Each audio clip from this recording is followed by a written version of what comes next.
off-site. Secret FEMA internment camp in Detroit. Mercenaries were there. The same months before. Figured they'd try and name Barrett.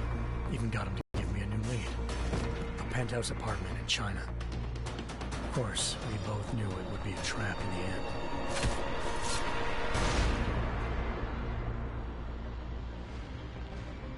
Heng shot it. They had to build a second city on top of it. Trying to find clues in Hengsha wouldn't be easy. Lucky for me, I wasn't alone. Farida Malik, Seraph Industries' ace pilot, had lived in Hengsha before. A good person to have on your side. She knew enough about the place to get me around. Malik dropped me in the lower city, close to the penthouse Barrett had told me about. Bell Tower Associates, a private security firm under contract to the Chinese government, had agents tossing the suite when I arrived. Just not for the reason I'd been expecting. Turns out the man who lived there was a criminal hacker named Van Bruggen. The same hacker who'd been remotely controlling the AUG in Sarah's factory. Van Bruggen's panicked decision to force the man to commit suicide had been a mistake. Now his mercenary partners were gunning for him, and I needed to find him before they did. Locating Van Bruggen meant playing nice with the Triads, Hengsha's organized crime lords. They had the hacker holed up inside a low-rent capsule hotel. By the time I found him, Van Bruggen had no qualms giving up the woman who hired him. Zhao Yunru, president of the Taiyang Medical Corporation. According to Van Bruggen, Zhao wanted to monopolize the augmentation industry and had hired Black Op mercenaries to destabilize her competition. Seraph Industries was at the top of her list. To prove this, I needed to get inside TYM and grab a surveillance hologram off a server. I suspected Van Bruggen was hiding something when he told me this, but nothing could have prepared me for what I saw. Megan wasn't dead. She and her 4 best researchers had been kidnapped, spirited away somewhere while their kidnappers made it look like they were dead. Desperate to learn more, I confronted Zhao in her penthouse. She claimed to be a pawn in a bigger plan, and hinted at a group so powerful it controlled global interests at a whim. Then she slipped into a panic room and hit the alarm, forcing me to make a very quick exit. I figured Zhao was lying, but part of her confession made sense. David Seraph had been worried about his people. So worried, he'd required all of them to have subdermal locator devices surgically implanted. The GPOs would have been broadcasting the day of the attack. But Zhao said a single call to Picus, the world's leader in global 24-hour satellite news, had turned those signals off.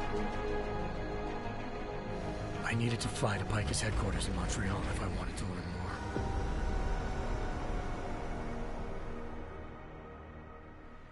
Eliza Cassan, Picus Communications' First Lady of News. Malik thought I was reaching when I told her Eliza was involved in this. The world's most famous news anchor, working with a mercenary hit squad. But when I confronted Cassan in her office, she freely admitted to jamming Detroit satellites the night Megan's team had been taken. Said she's just been following her commands, but Black Op mercenaries showed up looking to shut us both down. And just like that, the Eliza I'd been talking to disappeared. The mercs were led by an augmented killer I'd crossed paths with twice before, Fedorova, a woman who'd made silence her best friend. She waited for me to track Eliza's transmission to a secret server room underneath the Picus complex, then jumped me from behind. A deadly fight ensued.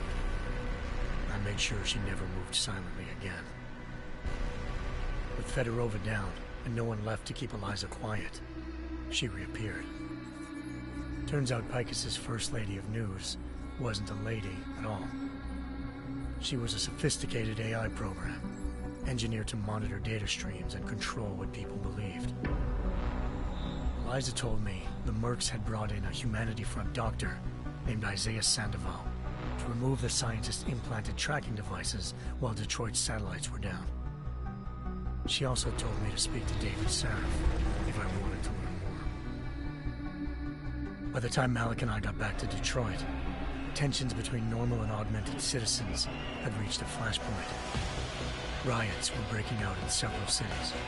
The UN was being urged to intervene. Seraph was trying hard to convince Hugh Darrow, the inventor turned philanthropist who'd once been a leading proponent of enhancement technologies, to help stop a possible regulatory vote. Seraph had a lot riding on Darrow. Megan's discovery would have given millions of people the chance to evolve beyond their normal human abilities, and at the same time catapulted Seraph Industries to the top of the Fortune 500. According to Seraph, Megan's kidnappers knew this, and didn't want people evolving unless they controlled how it was done. He called his enemies Illuminati, and urged me to keep searching. Determined to do so, I tracked down Sandoval via America's most outspoken augmentation opponent, Bill Taggart, Sandoval's boss and founder of Humanity Front. Sandoval admitted to operating on Megan's team when I confronted him, but said he hadn't removed their GPLs. He'd merely switched them to a different frequency. Pritchard was able to trace one of the signals to China. Malik and I immediately took off in pursuit. Unfortunately, the Illuminati were one step ahead.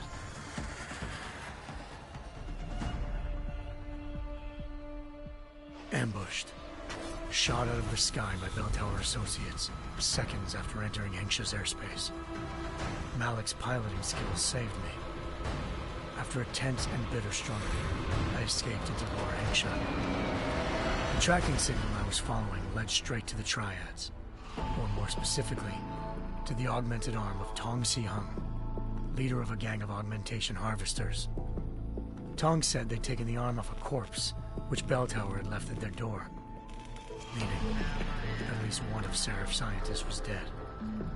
Maybe not the rest of them, though. Tong pointed me to a port used for human trafficking and helped me slip aboard a Bell Tower ship. It was sailing to Rifleman Bank Station, a military base in the South China Sea. Bell Tower was holding kidnapped civilians as prisoners there, and using them to perfect the Hyron Project, a human-computer interface that left most of its test subjects dead. My search for Megan would have ended then, if not for a mysterious ally named Quinn. In exchange for my help exposing Bell Tower, he slipped me aboard a second ship headed to Singapore.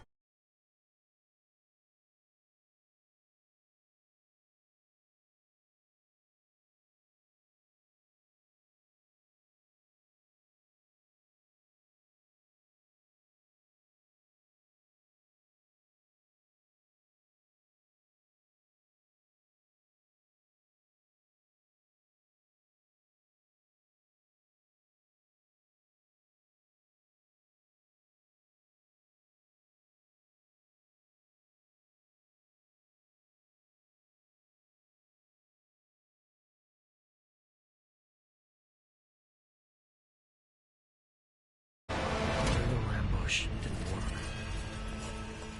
I found Megan in a suite belonging to Hugh Darrow, the billionaire philanthropist who Seraph had called on for help. Darrow had convinced her to go along with the biochip plan by promising to sabotage the tech. As she was explaining this, Darrow appeared in a global broadcast, telling the world that augmentations would be the death of mankind. Then he activated the biochips to prove his point. All over the world, augmented people flew into a killing frenzy. Darrow had betrayed everyone, and it was up to me to set things right. To do it, I had to reach Panchaea, a massive installation in the Arctic Ocean. As I raced through corridors built by an all-augmented workforce, I saw death and destruction firsthand. By the time I shut down Darrow's broadcast, I knew the damage he'd done. Still, humanity's future remained unclear. How would the world react to this sabotage? Would people ever regain their faith in augmentations again? What would be the Illuminati's next move? Only time could give us the answers.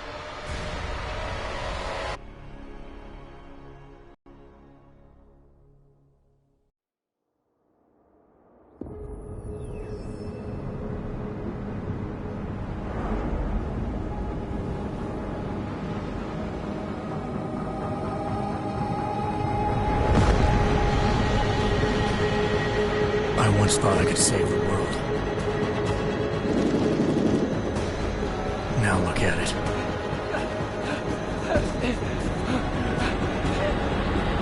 In yet another augmented terror attack, 251 passengers aboard Sister Airlines Flight 451 were killed when an augmented passenger broke into the plane's cockpit and ruthlessly butchered its flight crew.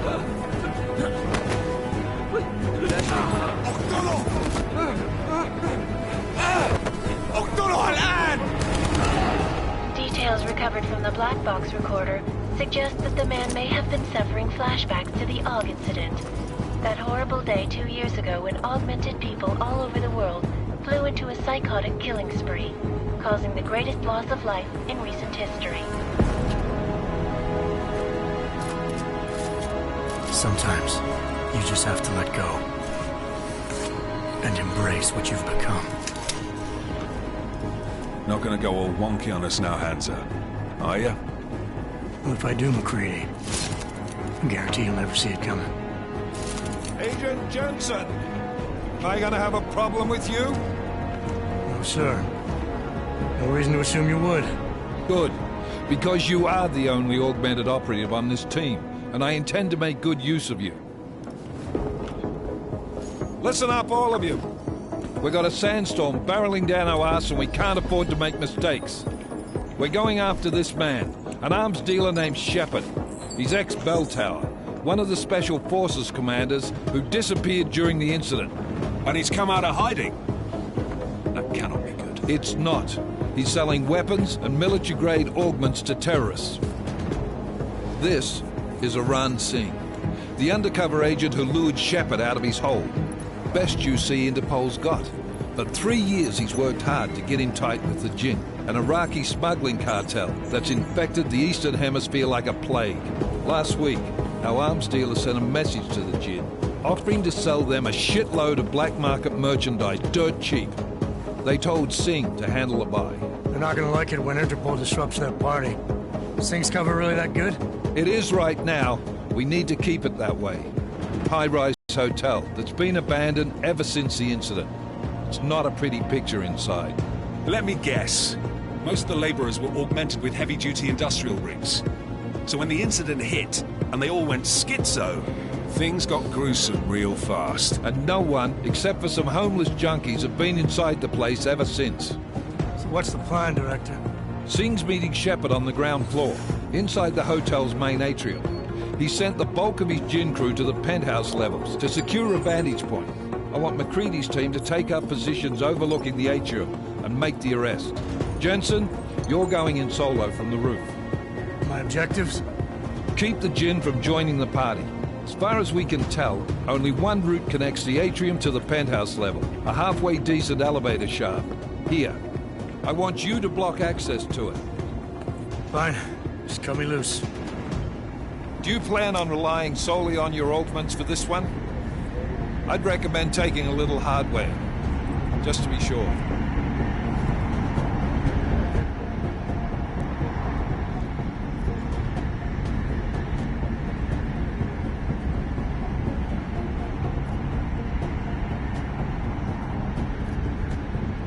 We've got a UC in there. Might be easier to maintain his cover if he's not the only one still breathing when this is done. Smart thinking.